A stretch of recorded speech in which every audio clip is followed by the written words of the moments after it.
बस वो अचानक हार्ट अटैक हो गया। दिल तो था नहीं, फिर समझ में नहीं आई कि दिल कहाँ से आ गया। मजदूरों के लिए काम कर रहा हूँ कि इनकी कम से कम जो उजरत है 60-70 हज़ार रुपए तो होनी चाहिए। कि हमारे पास वैगन कराने का भी किराया नहीं था मियां चन्नू पहुंचने के लिए। बिल्कुल बिल्कुल ऐसे ही। तो हमने उधार लेने की कोशिश की, लोगों ने उधार देने से भी इनकार कर दिया। पाकिस्तान में जब मार्शल लॉ लगा तो यहाँ पर हर किस्म की एक्टिविटी बंद कर दी गई और ऐसे में अजोका का मार्ज वजूद में आना और कोठियों के अंदर सड़कों के ऊपर जो है कि प्ले उन्होंने शुरू किया लोगों की अवेयरनेस के लिए। बिलखुसूस मुहर्रम शुरू हो गया है। हमारे इलाके में 5 इमाम बारगाहें और हमें उनको पानी की सप्लाई और उनका सीवरेज का जो सिस्टम है उसको अपडेट रखना है। डिग्री कॉलेज था, वलीमे वाले दिन भी मेरा पीटीसी का पेपर था। फीमेल से भी कहना चाहूंगी काइंडली मर्दों का साथ दिया करें। वो मर्द नहीं जो रोड पर है, जो आपका अपना शौहर है, जिसके पास आप रहते हैं, उनको सपोर्ट करें। अस्सलाम वालेकुम जी, मैं हूं आप सबकी टीवी रेडियो थिएटर की अदाकारा रजिया मलिक और आप इस वक्त देख रहे हैं रजिया मलिक प्रोटेक्शन। और बहुत जल्द आपके साथ हम एक दूसरे के साथ आमने सामने यानी कि लाइव बात करने वाले हैं। इस वक्त मुलाकातों का सिलसिला जो है वो जारी है और आपने कोई मुलाकातें कई देख भी ली, लाइक भी किया, शेयर भी किया, सब्सक्राइब भी किया और हम सब आपके लिए हमारी पूरी टीम शुक्रगुजार है। और आज मुलाकात करने के लिए मैं और मेरी टीम हम आए हुए हैं राव रियाज साहब के पास। राव रियाज साहब एक ऐसी शख्सियत हैं, उनकी तारीफ करें तो चांद को चिराग दिखाने वाली बात है, क्योंकि राव साहब ने एक ऐसा रसियाँ लिया जो बहुत कम लोग लेते हैं। आर्टिस्ट बने तो बहुत अच्छे बने, डायरेक्टर बने तो बहुत अच्छे बने, एक अच्छे इंसान बने तो बहुत अच्छे इंसान बने, खामद बने तो बेतहाशा अच्छे बने, बाप बने तो बहुत अच्छे बने। तो इसके अलावा बहुत सी खसूसियात हैं उनके अंदर जिनका कि मुझे भी नहीं पता। और मैं करीब ही उनकी बेगम भी बैठी हुई है, बिल्कुल आपकी हम उनकी बेगम से भी मुलाकात कराएंगे, उनके बेटे से भी मुलाकात कराएंगे। लेकिन इस वक्त मैं जिनकी बात कर रही हूँ वो है राव रियाज साहब, जो कि गवर्नमेंट एम्प्लॉई भी हैं और गवर्नमेंट एम्प्लॉई होने के साथ बहुत से काम करते हैं। उनके कामों के बारे में हम उनसे ही पूछेंगे।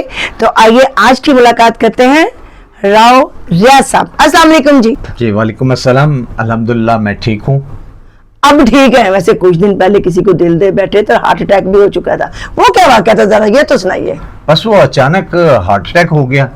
दिल तो था नहीं, फिर समझ में नहीं आई कि दिल कहाँ से आ गया। वैसे अटैक क्यों हो गया उस दिल इन्होंने तो दिल की फोटो कापियां करा रखी थी, उसको भी फिर पता नहीं कैसे दोबारा फिर से एक दफा अटैक हो गया। मतलब इतनी कॉपियां तकसीम करने के बाद वो हुआ कैसे, क्या महसूस किया आपने? किसी ने कोई टेंशन दी, कोई इश्क-ए-फ्लाप हो गया, क्या हुआ? कोई वजह तो हुई होगी। बिजली के बिलों ने टेंशन दे रखी है। अब तो इश्क तो सब कुछ आदमी भूल गया। तो मेरे कानों में आवाज आ रही थी कि बिजली का बिल इतना आया है और हमें ऐसे लगा कि जैसे कि हम जा पड़े। नाज़रीन, आपने देखा बिलों की वजह से लोग कितने परेशान हैं। इनको वाकई अटैक हुआ है और इनका मतलब क्या कोई वॉल बंद हो गया था, क्या हुआ था अचानक जब आपने सुना कि बिल ज्यादा आ गया तो क्या महसूस किया था? बस वो हार्ट अटैक हुआ है। फौरी तौर पर बेगम साहिबा कार्डियोलॉजी लेके गई हैं। अच्छा। उन्होंने ईसीजी कर और उसके बाद ऑपरेशन थिएटर में ले जाके और स्टंट डाल दिया और हम बच गए। अच्छा, एक या दो? एक उससे पहले पड़ा था। अच्छा। और एक अब पड़ गया। मतलब इनको आदत है हार्ट अटैक कराने की, एक पहले स्टंट पड़ा, एक दोबारा फिर पड़ा।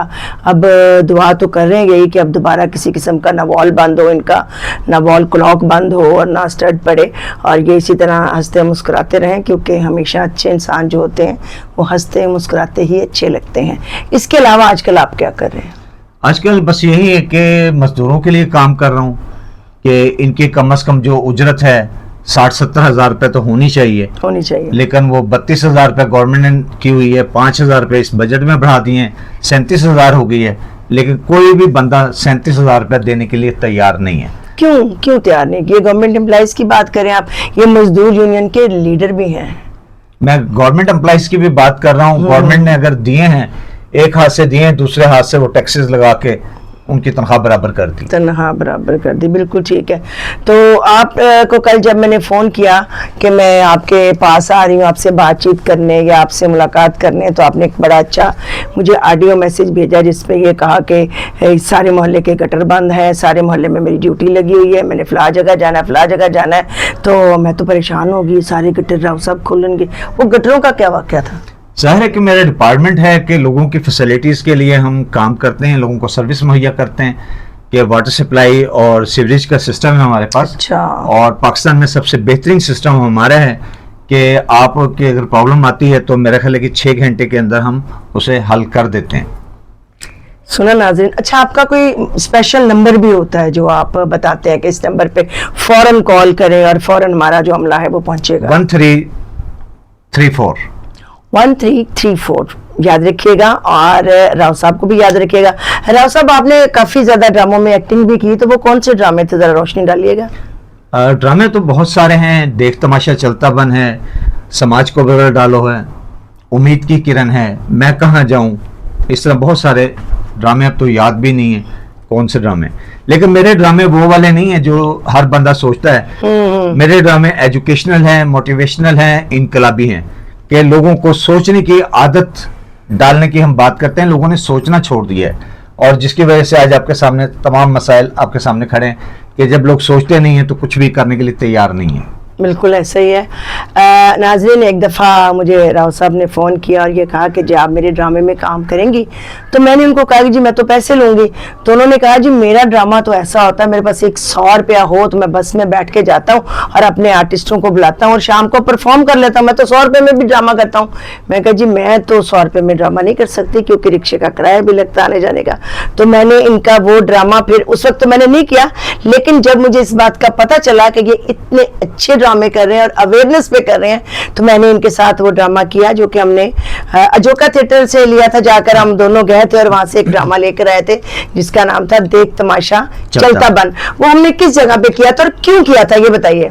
देख तमाशा चलता बन हमने मियाँ चन्नू क्रिश्चियन कम्युनिटी का गांव है 3637, हाँ, वहां पर परफॉर्म किया और बहुत मजा आया कि हमारे पास वैगन कराने का भी किराया नहीं था मियाँ चन्नू पहुंचने के लिए। बिल्कुल बिल्कुल ऐसे ही। तो हमने उधार लेने की कोशिश की, लोगों ने उधार देने से भी इनकार कर दिया, लेकिन हम गांव पहुंचे और चर्च वालों ने बड़ा अच्छा प्रोटोकॉल दिया और वहां हमने ड्रामा परफॉर्म किया। उनका कन्वेंशन था, उस कन्वेंशन पे पूरे पंजाब से अकलियत के काउंसलर आए हुए थे और वहां पर हमने ड्रामा परफॉर्म किया और वो बहुत ही अच्छा ड्रामा था। और ऐसे उसमें 2 आर्टिस्ट मौजूद थे, एक मिट्ठू मुंदर था और एक शहजाद महंगा। और मिट्ठू मुंदर बहुत अच्छा आर्टिस्ट था, क्योंकि अब वो हम में नहीं है। ये एक दिन सड़क पे पड़ा हुआ था, तो राव साहब ने कहा कि ये वहाँ बेहोश पड़ा हुआ था, तो मैं इसको उठा के लाया, मैंने उसका इलाज करवाया और उसको फिर दोबारा बताया कि तुम एक एक्टर हो, तुम्हारे अंदर से एक अच्छा आर्टिस्ट निकल सकता है। तो उसने थिएटर पे भी, फिर टीवी पे भी, थिएटर पे बहुत ज़्यादा उन्होंने अनक वाला जिन भी किया जो कि स्टेज पे होता है, लेकिन अब वो इस दुनिया में नहीं है। तो मिट्ठू मुंदर के बारे में आप कुछ कहना चाहें? मिट्ठू मुंदर एक आवारा सा लड़का था, मेरे पास आया। पहली मुलाकात में तो हमारी तलख कलामी हो गई। फिर उसको मैंने कहा कि तुम 1 हफ्ते बाद तुम इसी जगह बैठोगे। फिर 1 हफ्ते बाद आके मुझे कहता है जी मुझे अपना शागिर्द कर लें। और मैंने कहा जी हाफ सेट चाय ले आओ, 5 रुपए की जलेबी ले आओ, मेरा तो यही तरीकाकार है। और वो शागिर्द हो गया। और उसके बाद उसने बहुत अच्छा परफॉर्मर था कि मैं समझता हूँ कि बब्बू बराल के बाद और मस्ताना साहब के बाद जो नंबर आना था अरूज का, वो मिट्ठू मुंदर का था। फिर उसने मिट्ठू मुंदर से मिट्ठू मस्ताना कर लिया अपने आप को और बहुत अच्छा परफॉर्म किया। लेकिन बदकिस्मती है कि हमारे जो गरीब आर्टिस्ट हैं, जब वो प्रमोट नहीं हो रहे थे, रोटी रोजी नहीं चल रही होती, तो नशे की लत पे लग जाते हैं और अपनी जिंदगी का खात्मा कर लेते हैं। और यही मिट्ठू मुंदर के साथ हुआ कि एक बहुत अच्छा टैलेंट हमने ज़ाया किया। जी नाज़रीन, राव साहब का कहने का यही मतलब है कि ये हमारे साथ आर्टिस्टों के साथ अलमिया है कि जब उनको काम नहीं मिलता, उनके घर का चूल्हा नहीं जलता, तो वो पहले सादा सिगरेट पीना शुरू करते हैं, फिर आहिस्ता आहिस्ता कोई ना कोई उनको कुछ चर्स, हीरोइन जैसे नशे में मुब्तला हो जाते हैं और इस तरह इस दुनिया से बेनाम ही रुखसत हो जाते हैं। और ऐसे आर्टिस्टों का बहुत ज़्यादा अफसोस है। उसमें हमारे मस्ताना साहब बहुत अच्छा नाम बनाया, बहुत अच्छा काम किया। और मस्ताना जी का मेरा भी शुमार उनके शागिर्दों में होता है, क्योंकि जब मैं स्टेज पे आई तो मस्ताना जी इतनी अच्छी बातें करते थे कि उस दौर में ज़्यादा जुगतों का रवाज नहीं था, तो लेकिन वो सिचुएशन कॉमेडी करते थे। और फिर एक दिन देखिए, आपने देखा कि इसी नशे की लत में लग गए और इस दुनिया से रुखसत हो गए। और आज देखें लोग उनको याद भी नहीं करते, क्योंकि वो हमारे दरमियान में नहीं है। तो हमें चाहिए कि हम कोई मरने से पहले ऐसे काम कर जाएं ताकि हमें भी लोग मरने के बाद याद रखें।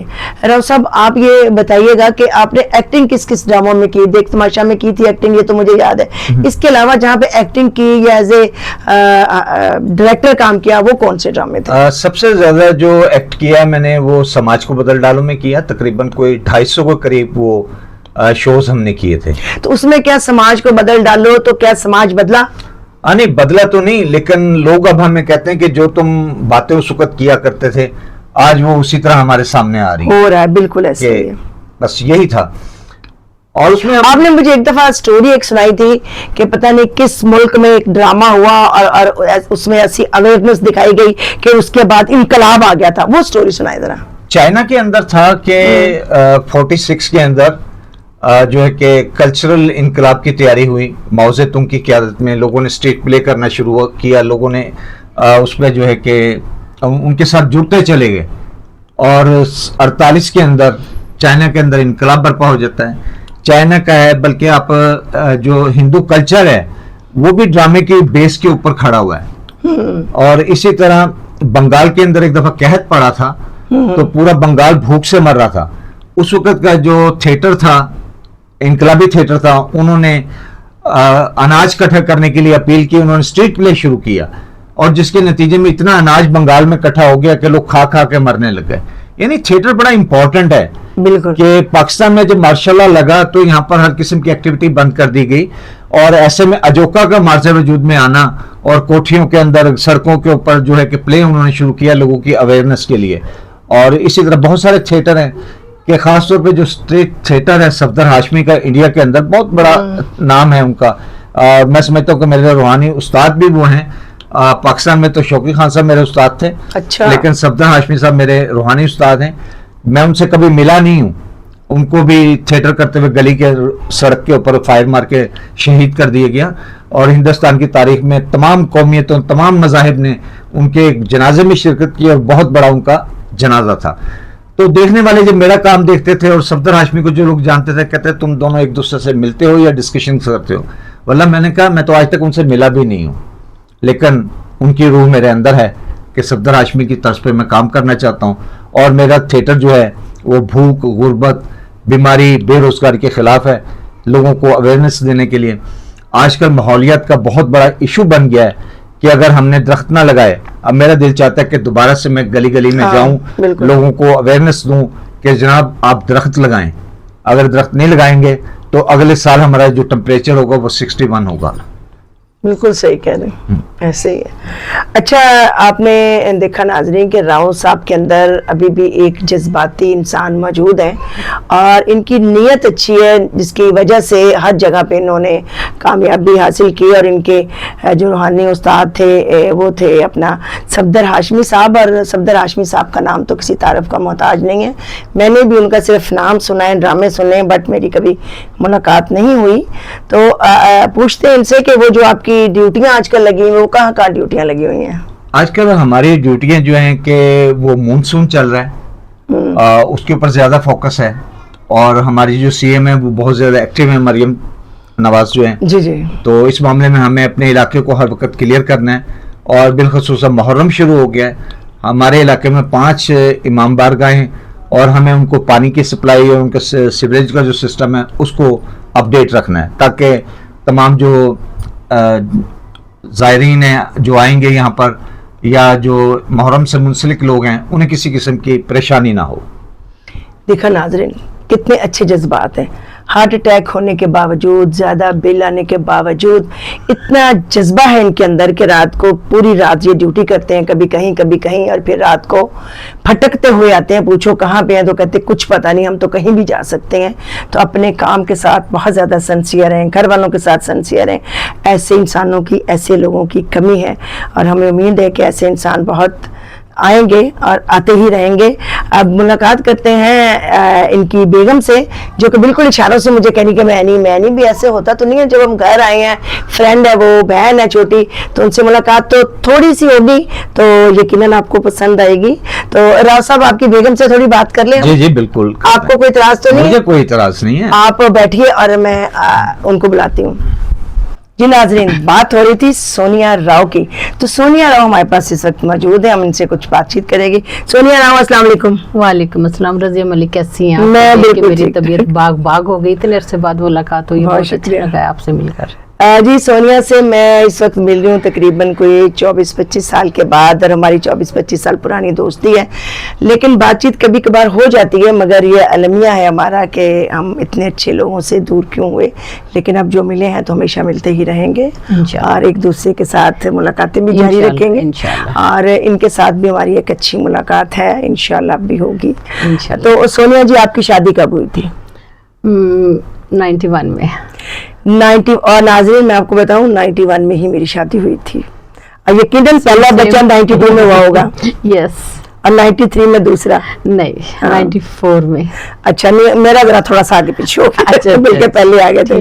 92 में मेरी बेटी पैदा हुई थी और 93 में बेटा। ठीक है। और 91 में ही मेरी शादी हुई थी। ठीक है। और माशाल्लाह, आपके कितने बच्चे? 3 बच्चे हैं। 2 बेटे, 1 बेटी। 1 बेटी। और क्या शादियां होगी उनकी?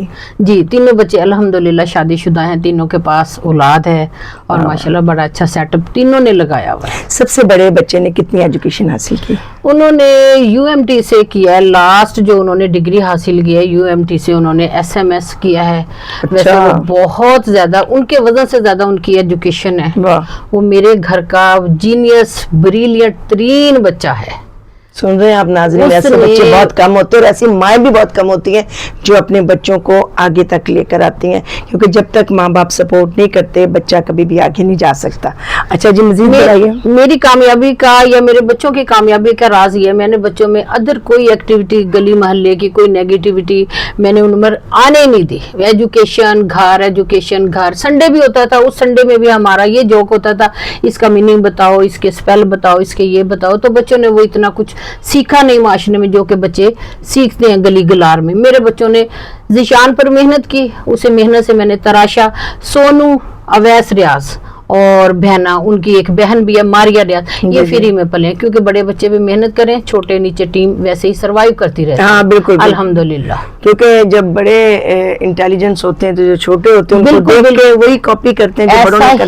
ऐसा ही है। शान ने कभी पतंगबाजी नहीं की। बच्चे मैंने देखा है अय्याम तिफली में लगा लें, फिर इससे और जरा वो एल्डर हो जाते हैं तो वो शॉपर को धागा बांधते हैं, जिससे धागे की सूरत में वो ये समझते हैं ये पतंग है, बट शान ने ऐसा नहीं किया, तो सोनू को पता ही नहीं चला। बहना है वो तो फिर बेटी थी, उसका बिल्कुल अलग कल्चर मैंने रखा कि ये बेटी है, ईस्टर्न माशरे में वो फॉल कर रही है, तो उसको कैसा रहना चाहिए। उसकी बेसिक से मैंने ऐसी तरबियत की है कि उसे पता चले मैं पाकिस्तानी हूँ, तो पाकिस्तान में कैसा कल्चर है, कैसे हमारे फेस्टिवल है, किस अकॉर्डिंग के थ्रू मैंने अपनी जिंदगी को स्पेंड करना है। अल्हम्दुलिल्लाह। बिल्कुल ठीक। छोटे बेटे की शादी भी हो गई? छोटे बेटे की भी शादी, उनके पास भी एक बच्ची है, अबीहा नाम है उसका, प्यारी सी बेटी है। और बड़े जो बेटा है आपका ज़िशान रियाज के पास 2 बेटियां, एक का नाम है अनाबिया, उसको मैं अपिया कहती हूँ, वो मेरी मोस्ट फेवरेट बच्ची है। उसके बाद उसके पास, लेकिन आप उसको बॉस कह रही थी, वो सबसे छोटी वाली बेटी है। उसका नाम मैंने बॉस रखा हुआ है, क्योंकि खूबसूरत ज्यादा है, एटीट्यूड ज्यादा है, ब्रिलियंट ज्यादा है, फिर वो अच्छा खाना पसंद करती है, जो कहती है मैंने कह दिया डू एंड डाई, बस दैट्स इट। तो मेरा ये ख्याल है कि ये बॉस की इसकी नेचर है, तो इस पर उसका नाम बॉस रख दिया जी। बॉस अभी 1 साल 2 महीने की बच्ची है, और माशाल्लाह बहुत इंटेलिजेंट है, जाहिर है पढ़ा लिखा जो है घराना है, तो बच्चे भी इंटेलिजेंट ही होंगे ना। तो अपना सोनिया, मैंने ये पूछना था, आप ये मुझे बताइएगा, आपने खुद कितनी एजुकेशन हासिल की और कहाँ से की? मैंने PCM किया। मैं अपने फादर के घर से जब आई थी तो मैं PTC के पेपर दे रही थी, खास शादी वाले दिन नहीं, वलीमे वाले दिन।